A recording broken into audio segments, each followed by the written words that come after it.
the whispering shadows. On the edge of a small, forgotten town stood the old Holloway mansion, a crumbling relic of a bygone era.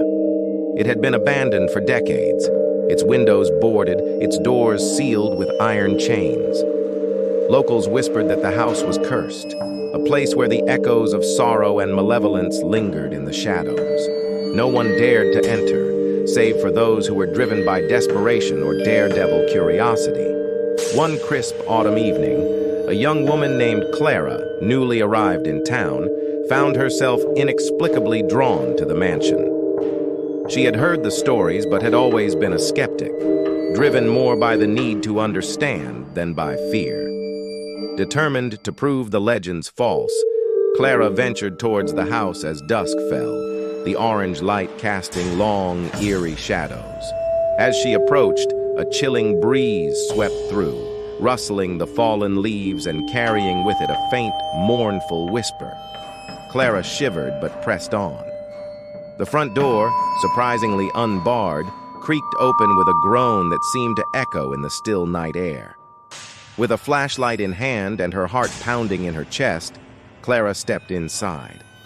The interior was cloaked in darkness, save for the weak beam of her flashlight that cut through the oppressive gloom. The air was thick with dust and decay, and the walls were lined with faded, peeling wallpaper. The silence was almost unbearable, broken only by the occasional scurry of rodents or the soft creak of the old house settling. Clara's footsteps echoed as she moved through the grand foyer, her flashlight revealing broken furniture draped in cobwebs and torn curtains that fluttered like spectral shrouds. As she explored, a feeling of being watched crept over her, an unnerving sensation that made her skin crawl. Descending into the basement, Clara found a narrow staircase leading to a damp, musty cellar. The flashlight flickered ominously, casting fleeting shadows that seemed to dance on their own.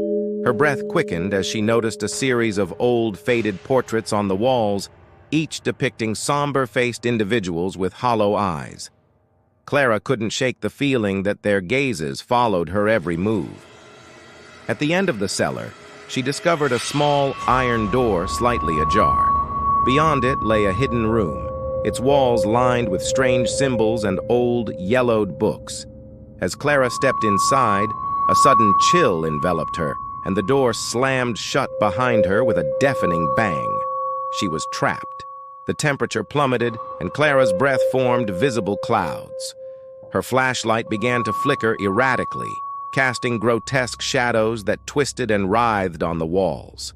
The whispers began, soft at first, but growing louder, more insistent.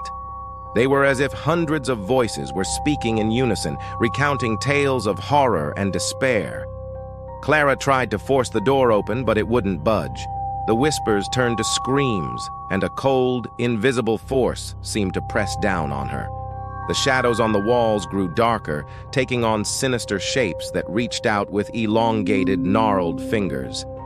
In a desperate bid, Clara grabbed one of the old books from the shelf, hoping it might offer some clue or escape. As she opened it, a gust of wind swept through the room, extinguishing her flashlight and plunging her into darkness. The whispers now filled the room, coalescing into a cacophony of rage and sorrow. Suddenly, Clara felt a cold, clammy hand grip her shoulder. She spun around, but there was nothing there, just the oppressive, suffocating darkness. Her heart raced as she felt the presence drawing closer, its icy breath chilling her skin. In a final, frenzied attempt to escape, Clara screamed, but her voice was swallowed by the engulfing darkness. The shadows converged, and the whispers crescendoed into a deafening roar.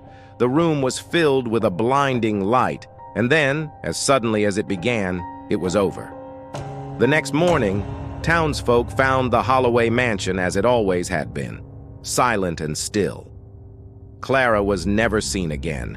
The mansion remained, its secrets intact, and the whispers continued to haunt the halls, waiting for the next soul brave enough or foolish enough to enter.